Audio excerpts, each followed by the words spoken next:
So you've seen Makita, DeWalt, Milwaukee. Anyway, there's several companies that have gotten into not just tools, but specifically into cordless tools. And when I first bought my first 18-volt set, I think I bought a set of Makita. It's the drill, the table saw, and a flashlight kit with a bag. And I've loved that. And I actually ended up getting, so I've got a Milwaukee set and I've got a Makita set of drills. But they've never really had enough power to get into yard tools. I had tried a set of the Worx, like WORX, the orange stuff you see on TV. And I didn't have much success with Worx. The batteries died, and I think they didn't have lithium-ion batteries back then. Now everything's lithium-ion, and now you even see 40-volt, and I even saw 80-volt. So the time to run for these higher capacity batteries is much longer, and they're able to draw more amperage, so they get more power to the motors. So these brushless motors, I've heard, can perform pretty well, even for yard tools. Like I've done a review for a little blower, which doesn't really take a lot of power, but it works sufficiently. So I bought this Greenworx saw, and I want to get, I got all kinds of stuff to do out here. You can see I've got to cut these branches up. We fell a bunch of trees before the storm when Hurricane Irma was coming through as a tropical storm here in Georgia, and I need to cut a bunch of stuff up. I want to start getting my woods thinned out a little bit. So I'm going to open this up today and show you guys and try it out. Okay, I've got her open. Comes with your typical instruction packet. This comes with a case. That's cool. It's Greenworx, by the way. It's let's see, 16-inch brushless, 40-volt lithium, Greenworx. I just grabbed one that seemed to have decent value. I don't know if this is the best one on the market, but it seemed affordable enough that I could try one out. And as I learn more about these 40-volt stuff, I'll know which ones are the best. So I got this packet there. Of course, the saw feels pretty hefty. Looks like my I've got a corded saw. Looks and feels about the same. It's a consumer grade. That's where the battery goes, in there. So you can kind of see. Of course, you put your bar oil in here. So then you got an adjustment on the side. You got two adjustments. And of course, it's got a little sheath for the blade, for the chain.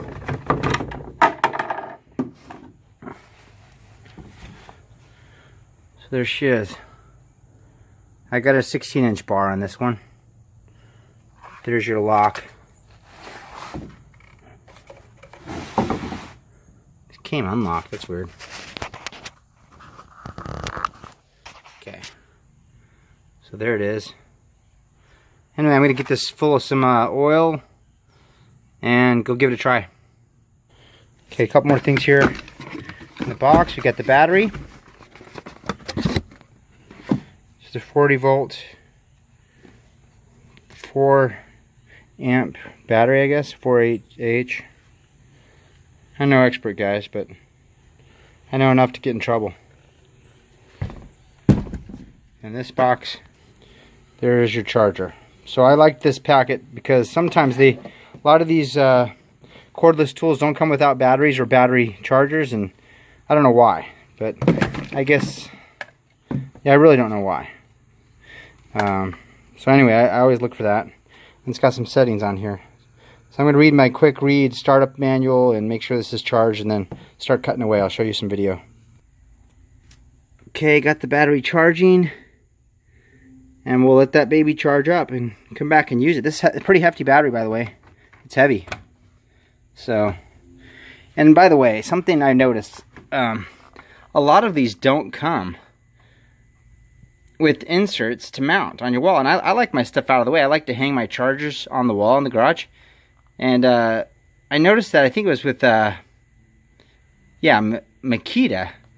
They come without the hooks to hang stuff. It's annoying. So I end up drilling my own holes to hang stuff. So this is nice. Greenworx comes with the 2 slots to hang that on screws. There's your manual. There's the owner's manual.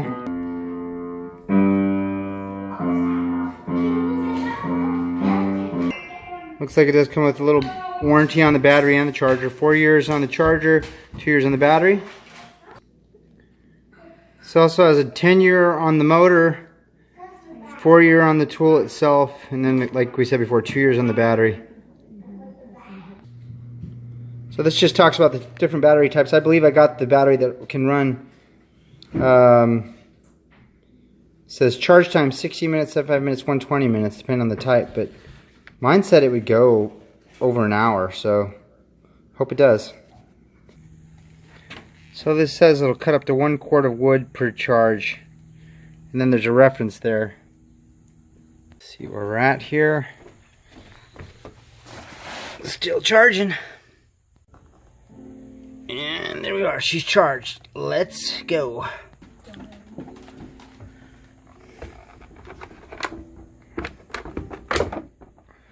Okay, she's in.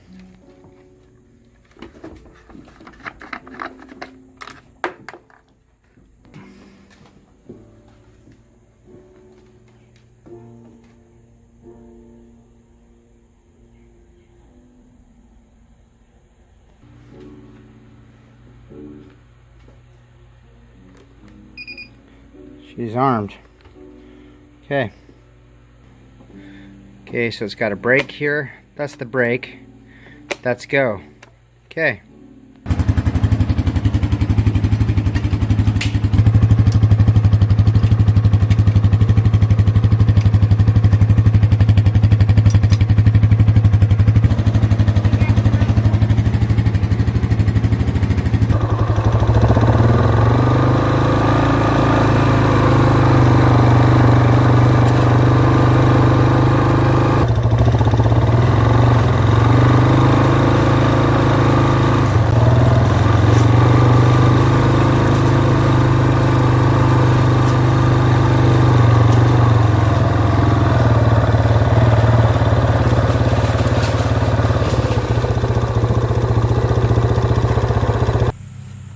So this is the first thing we're going to do here.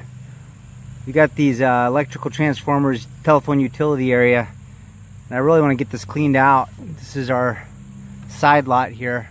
I'm going to start small with this saw and see what it can do.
Okay, you can make your life easy. If you don't know which way the chainsaw blade goes, that's the way it goes. But also, I didn't realize this, right on the bar, it shows the direction. Oh boy, that was a pain in the neck. I went and it wouldn't cut. I don't chainsaw every day, guys, so anyway, gonna get back to work. Okay, first impressions. Works good. I mean, one of the things I noticed about this is that it's lightweight and it cuts well. I'm not a guy who uses a chainsaw every day, so you know, I'm a do-it-yourselfer, hobbyist, homesteader, and mini farmer, but I build websites and software for a living. But One of the things I noticed about this saw is it's super quiet. Don't need ear protection. The motor's not loud like a regular chainsaw. And the chain did fall off on me. That was my fault though. I was cutting some of those thorns and it got caught in there. Real easy to put back on. Made sure the tension is where it should be. I'm gonna actually go try now on some real wood. That was just small wood. I wanted to get the hang of the saw. So we're gonna go over to some logs. Come on over. So I'm gonna be cutting up this medium-sized log first. I'm actually gonna be cutting these to bonfire-sized logs because our family likes to have fires in the backwoods. So I'm gonna cut them kind of long. Just wanted to show you what a medium-sized cut's like and go from there.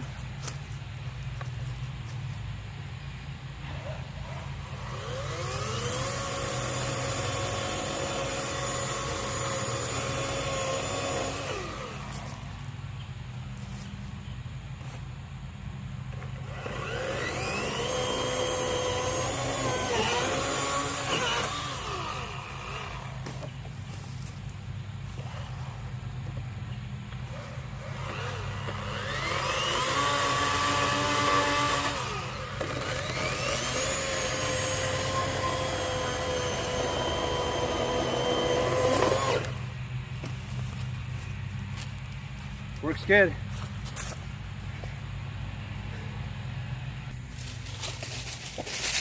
Okay, now I'm just going to cut an average size log. This is about average. I've got big logs too. I'm going to cut this one because it's convenient. It's already lifted up. You can just see here, just turn this baby on.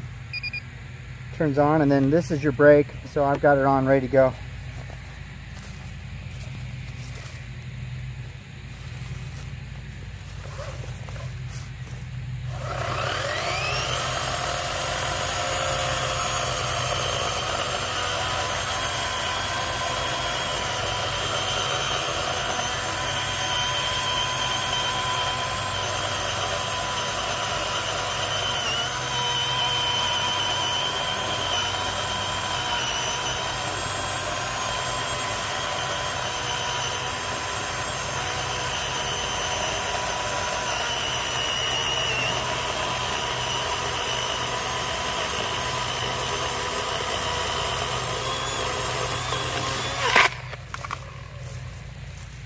That was my bad.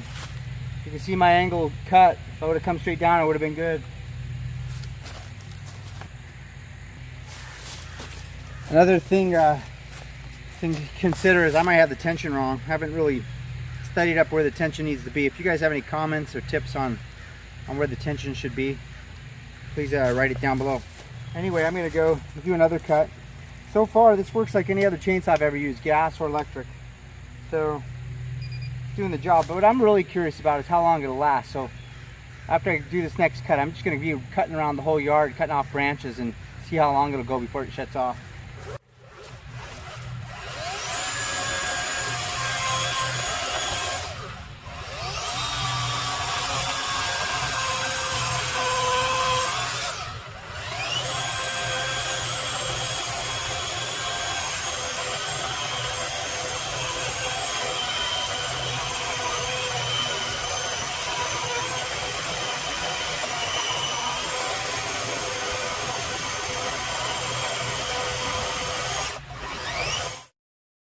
Okay guys, so I figured it out.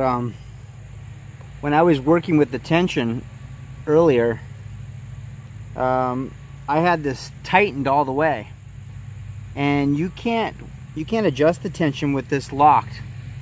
So once I figured out that you need to have this loose a little bit, then you can adjust tension. So I had too much slack in my line before. That's why the chain kept popping off.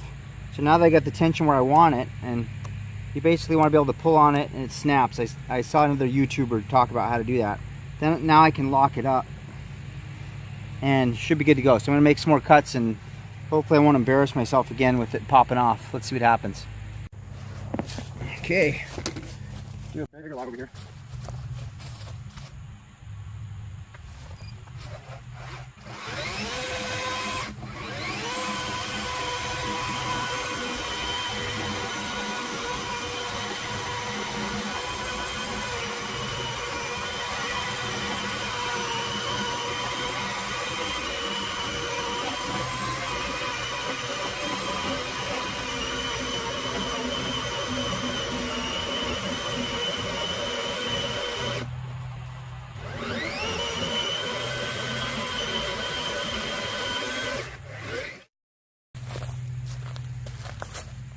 Got her. So I'm gonna go burn the battery on this baby and let you know how long it works. Okay, so I've been cutting now for about 30 minutes and you can hear this annoying beeping noise. So the chain fell off. I put the chain back, made sure the tension was right, but it won't get flow here. So before, when I put the chain on, I could pull it, but it's getting stuck in some of the grooves of the bar. This thing's brand new. I can't believe that it's already binding up so quickly. I've been doing very light cutting on just branches off of the trees, and hit a small branch, it popped off. I can't believe that perhaps the chain's of such cheap quality that maybe one of the grooves bent, that's causing it to stick in the groove of the bar. So of course it fills the tension. It's got a safety feature built in. It's a consumer grade, so it's like, hey, this guy's an idiot. We better be extra careful and not let him cut at all, because there might be a potential problem. It feels a little tension. So I turn it on. I have the brake off. That's locked. This is the brake off. See how it just sticks? So I'm stuck, and I've taken it apart. It's got bar oil in it. I checked all the grooves. There is one area over here that it seems to get stuck. I'm not sure if it's the chain or the bar, but it feels like maybe a piece of the chain already. So maybe the chain's just super cheap.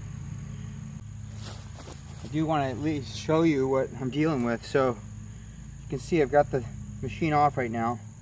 Typically when you remove the cover, put the chain back on with the bar. There's a little bolt, there's a little piece of metal here that lets you seat the bar properly in the right location.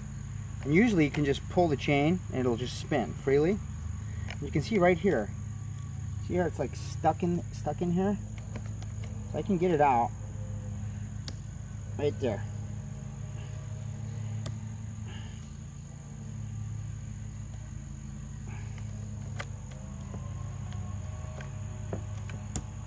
Okay, so there we go. So this is normal right there, okay?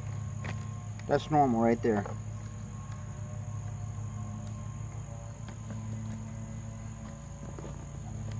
And believe me, I've had practice.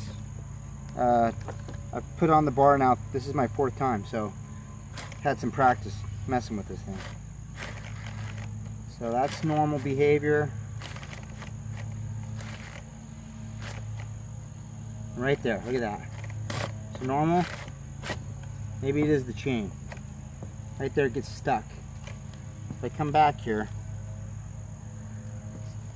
be careful, I'm going to cut myself, but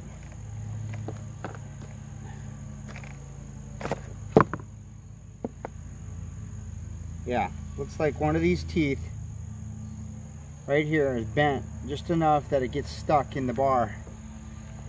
So I'm going to go see, I'm going to go buy a new chain or file this off right here.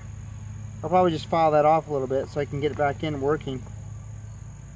But that just tells me it's a cheap chain. I mean, you should be able to cut through hundreds and hundreds of cuts before your chain gets a little burr like that. So that's now officially the end of my review. Thanks, guys.